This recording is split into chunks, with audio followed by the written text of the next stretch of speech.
လူတွေရဲ့စိတ်ကတစ်မျိုးကြီးပဲနော်လမ်းပေါ်မှာလူနှစ်ယောက်ကရံဖြစ်နေတာကိုတွေ့လူတွေကဝိုင်းလာတာပဲအလကားရမယ်ဖြစ်လင်ကိုတော့လူတိုင်းကြိုက်တာပဲလုပ်ရမယ်အလုပ်ကိုတော့ဦးစားမပေးဘူးဒါပေမဲ့ရံဖြစ်ဆဲဆိုးနေတာကိုတော့ဦးစားပေးကြတယ်အမှန်တော့သူများရံဖြစ်ဆဲဆိုးနေတာကြည့်သင်စိတ်ကမကောင်းမှုတွေကိုသင်ယူနေတာပဲသင်စိတ်ထက်မှာဆဲဆိုတဲ့ဘ ഹു တ္တကိုပို့ပြီးတော့မများလာဘူးလားနောက်တစ်ချက်ကပြောချင်နေတာရံဖြစ်နေတာကယောက်ျားချင်းဒါပေမဲ့ဆဲဆိုလိုက်ရင်သမီးနှမအမေကပါလာစဉ်းစားစရာကြီးပဲလူတွေကမိန်းကလေးတွေကိုတန်ဖိုးထားတယ်ထားတဲ့စကားတော့ပြောကြဒေါသထွက်လာလို့ရံဖြစ်လိုက်မိမသားတွေပဲစော်ကားခံရတယ်ဖြစ်လာတဲ့ပြဿနာကိုကိုယ်တိုင်ရှင်းပါကိုမြောက်ကိုဆွဲထက်စရာလိုလားဗျာအဲ့လိုရံဖြစ်နေတဲ့နေရာမှာလူတွေကပြင်းနေအိမ်ငိုက်တယ်ဆိုတာတော့မရှိပါဘူးမျက်လုံးပြူပြီးတေချာလေးတော့နားထောင်ကြတယ်ဗရိစိတ်နေတဲ့အချိန်တရားဥတက်နေခြင်းတရားထိုင်နေတဲ့အချိန်ဆိုရင်လူတွေကအိမ်ငိုက်လာတယ်ဒါပေမဲ့ဆဲဆူနေတဲ့အချိန်မှာဆိုရင်လူမပြောနဲ့တည်နေတဲ့လူတော့ထပြီးတော့ခံစားမှာပဲဒီလိုအခွင့်အရေးကိုတော့အမြဲတမ်းမရကြဘူးဆိုတဲ့စိတ်နဲ့ဒီဥဆိုင်ကြတာပဲကျွန်တော်ပြောချင်တာကမဟုတ်မမှန်တာတွေမကောင်းတာတွေ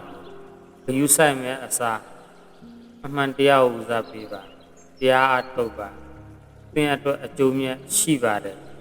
နောက်တစ်ချက်လူတွေကိုကောင်းကြောင်းပြောကြည့်လူတိုင်းကတန်တရားဝင်မကောင်းကြောင်းပြောကြည့်ဘယ်သူမှတန်တရားမဝင်ဒီလူကောင်းတယ်ရိုးသားတယ်ပြောကြည့်လိုက်ဘယ်သူမှမယုံဘူးအင်းခက်ကဆိုရင်တော့တစ်မျိုးပေါ့အခုခက်ကရိုးသားတယ်ဆိုတဲ့လူ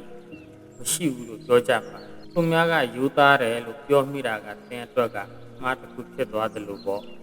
လူတယောက်ကိုစော်ကားကြည့်အမှားတွေပြောကြည့်လိုက်ဘယ်သူမှဘာမှမပြောသူတို့ကပို့ပြီးတော့ပြောမှာပဲဟုတ်တယ်မှန်တယ်လူတိုင်းကပြောမိမှာပဲဘယ်သူမှမငင်းပါဘူး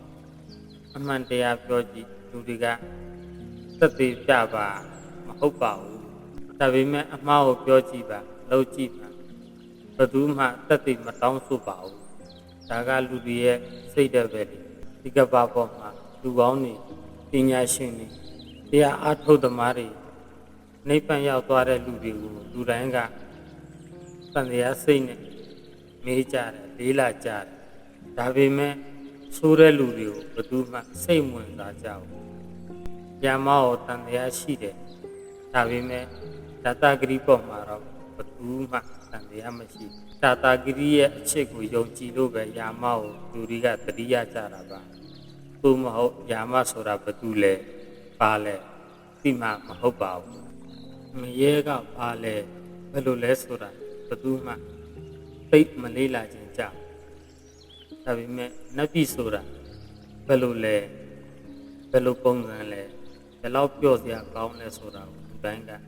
သိကျင်ကြတယ်သင်ကဘယ်လိုလူလဲဘာဖြစ်ရှင်လဲဘာတွေတွေးနေလဲဆိုတာကိုစဉ်းစားပါ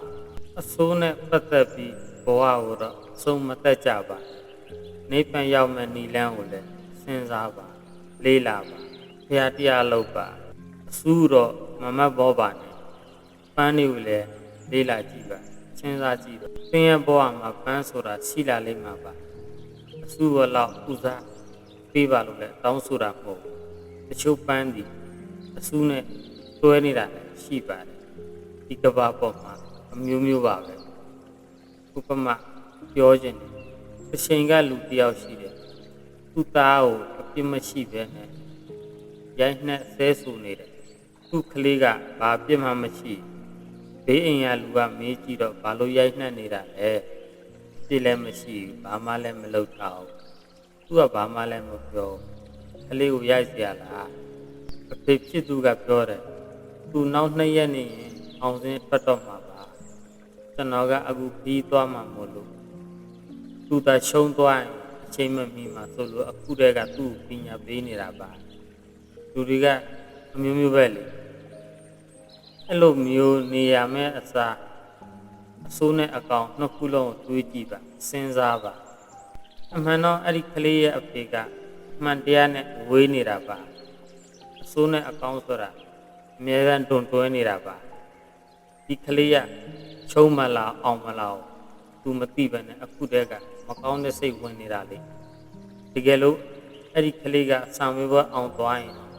အဖေဖြစ်သူကနောင်တမရဘူးလားဒါကြောင့်ဘယ်အရာပဲဖြစ်ဖြစ်ကိုယ်စိတ်နဲ့ကိုမြတ်တပေါက်မနှိုင်းပါနဲ့မတွေးပါကိုချင်းစာစိတ်ရှိပါအရင်ဆုံးကိုယ်စိတ်ကိုပြုပြင်ပါအကောင်းနေတွေးပါကောင်းတာလုပ်ပါ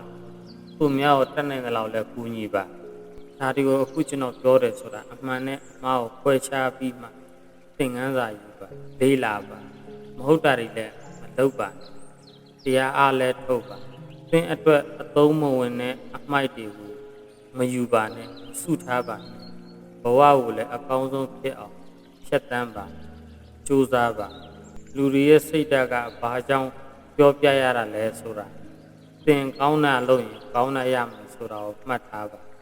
လူတိုင်းကတယောက်နဲ့တယောက်ကမတူပါဘူးသင်ကောင်းတာလုပ်ရင်ကောင်းတာကိုရပါတယ်ကဲဒီနေ့တော့ဒီလောက်ပါပဲ